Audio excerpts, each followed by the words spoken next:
All right, kids, I'm talking to you. I'm talking with you all. You're telling a story about a young baby, a baby that was so important to come to earth, so important that for centuries, for a long time, people ahead of when Jesus was born were talking about it. People talked about it for many, many, many years. And you guys are telling that story, which is so important. A captive audience they are. We have a baby up here. We have Joseph and Mary and shepherds.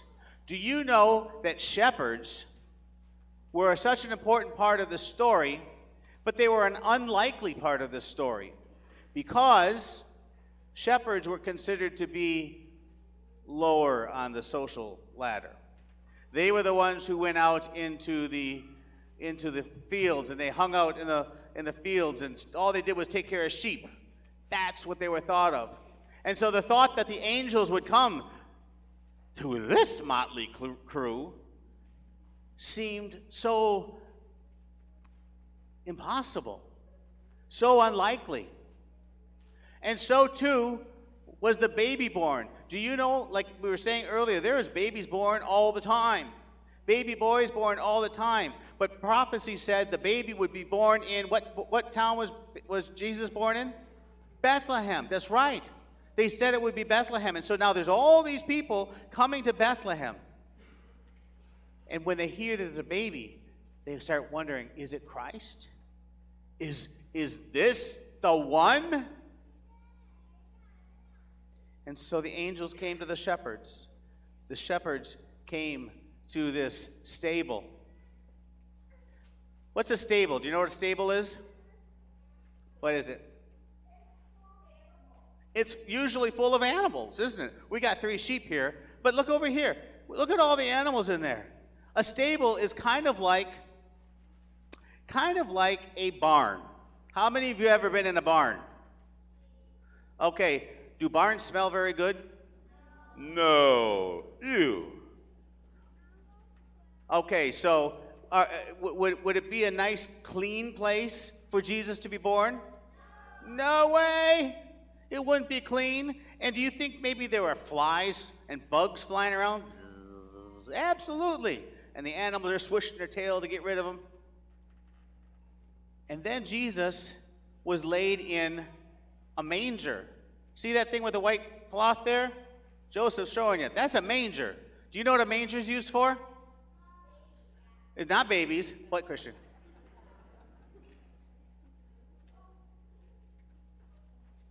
Animals. Yeah. Animals eat out of the manger, don't they? Right? Animals eat out of the manger. Do you think animals just, when they're eating, do they eat nice and dainty with their forks and their spoons? No. What do?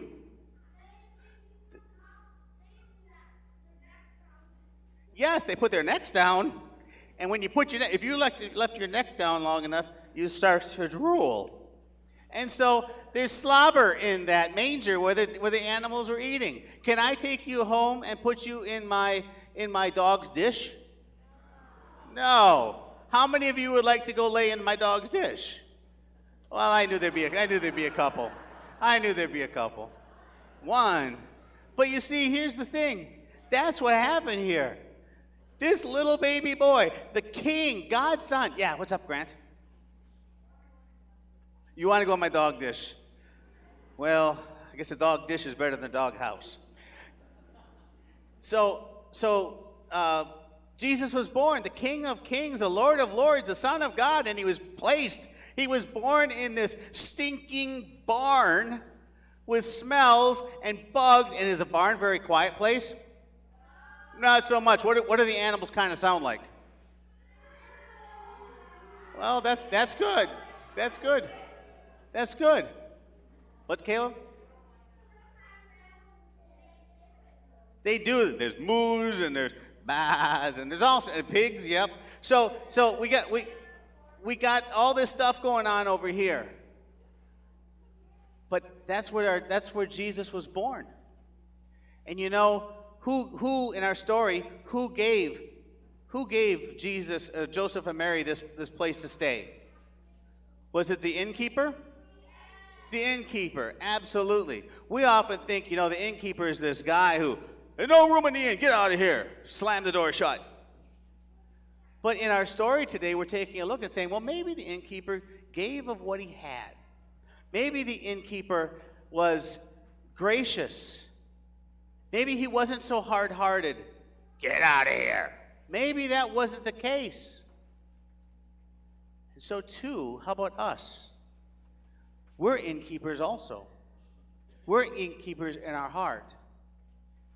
Because just like this innkeeper in our story, he let Jesus in, didn't he? He let Jesus in. And that's what Jesus wants us to do. Jesus comes to us in the story that you're telling. And we need to let him in the inn of our lives. That's what we need to do, everyone. We need to not say, there's no room here for you. We need to not say, it's closed, I got nothing. We need to say, yeah, come on in. Stay. Stay as long as you want. Stay forever. Because when we let Jesus in, when we listen to the knock on the door and let him in, we too, like this innkeeper, are doing a wonderful thing.